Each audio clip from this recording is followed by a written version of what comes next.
چې ترغلی جهالت له دنیا لاړو د بوتانو عبادت له دنیا لاړو چې ترغلی جهالت له دنیا لاړو د بوتانو عبادت له دنیا لاړو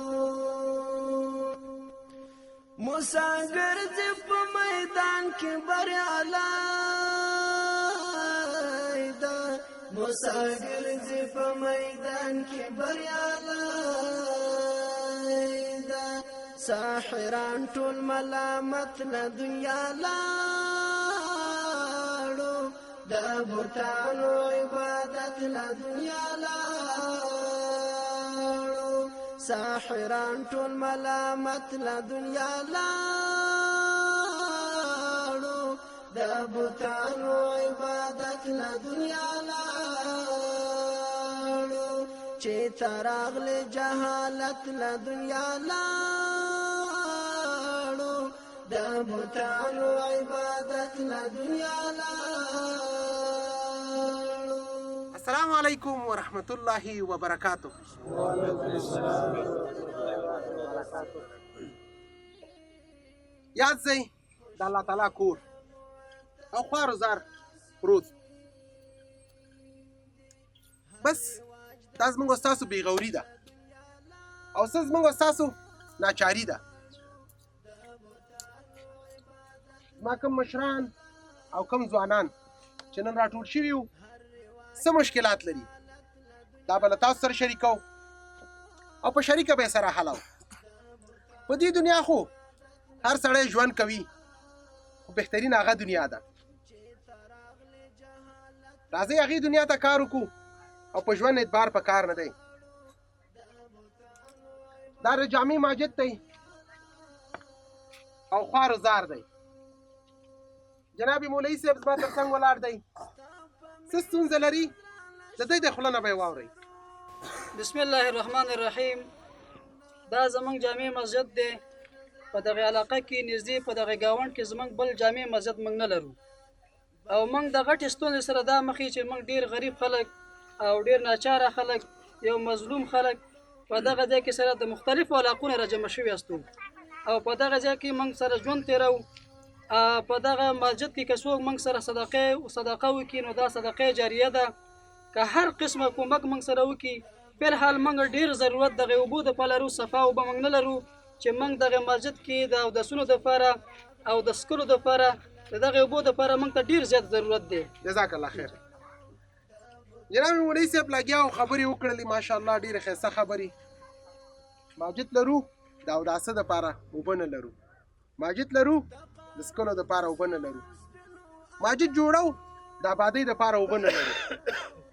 مسجد لرو خو جمع وسم کوو جمع نه پرېږدو. الحمدلله مسلمانان یو صفونه اوار دي او خښته راوړل شوي ده سناسه خو اوبه نشته د صحیح اوبو سه. هر هغه ورور هر هغه خور که غواړي د خپل مړو پسې د خپلو رساو پسې صدقه جاریه وکړي. که تاسو فکر وکئ مور بیچاره موږ واړه رالوی کړي او زلمیان هم کړي او د دې دنیا څخه لاړه نو د هغې پسې صدقه جاریه پر موږ تاسو حق لري د مور پسې او همدغسې پلار پسې. پلار څونه سختې تنګې ګاللې دي په هغه سختې تنګې موږ څه کړي دي نه مور ته صدقه کړې ده او نه مور پسې کوم خیر و خیرات کړی دی. بس ماجد ته تاسو ته زه ډاګه کوم چې څونه ستونزه لري څونه کار یې کړی دی ورته خښته راوړې ده. خښته هم چې داسې شوې ده نور اوبړه ده خو آبادۍ دپاره څه نه لري. یو کال کېږي چې ماجد کار شروع شوی وس او توان نشته. نو بیا هم وایم صدقه جاریه د صحیح اوبو سه د دې ماجد دپاره که هر هغه خور که هر هغه ورور غواړي د خپل مړو پسې د خپلو رساو پسې کوي نو ماجد دی د لارې سر دی او د سپکۍ د لارې خل به تنس کی او نور باقي مهندسونه کار چې شوی دا به هم له خیره سره په شریکه سره کوو. نو قاري صاحب به ځای په ډاګه کې او چې کوم ځای کې به سال سا وویل شي په شریکه سره دا ځای به وګورو راځه قاري صاحب کوم ځای تاسو د شاکر عبدالعلي هلته ښادي ده د شاکر عبدالعلي هلته ښادي ده که ایمان سره اوچت له دنیا لاړو د بوتانو عبادت له دنیا لاړو که ایمان سره اوچت دغه ځای د مشرانو د خوا نه په ډاګه شو نو بیا زه هم وایم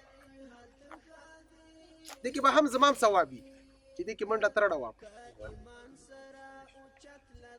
ماجد ته مو کتلو په دا حال پروت دی او دا طلایي چانس دی چې خپل صدقه په داسې ځای کې استعمال کړي د الله تعالی کور بهترینه صدقه ده صدقه جاریه ده کسکل کیږي او دستې نه استفاده کوي نو دا ځای په ډاګه کو دا ماجد خو تاسو وګورئ چې څونه کار یې کړی خښته ورته راوړي خو نوره وسره دی نه کېږي چې راجوړې کړي خو دا خښته هم کمه ده سمنټ نشته دیګل کار پیسې نشته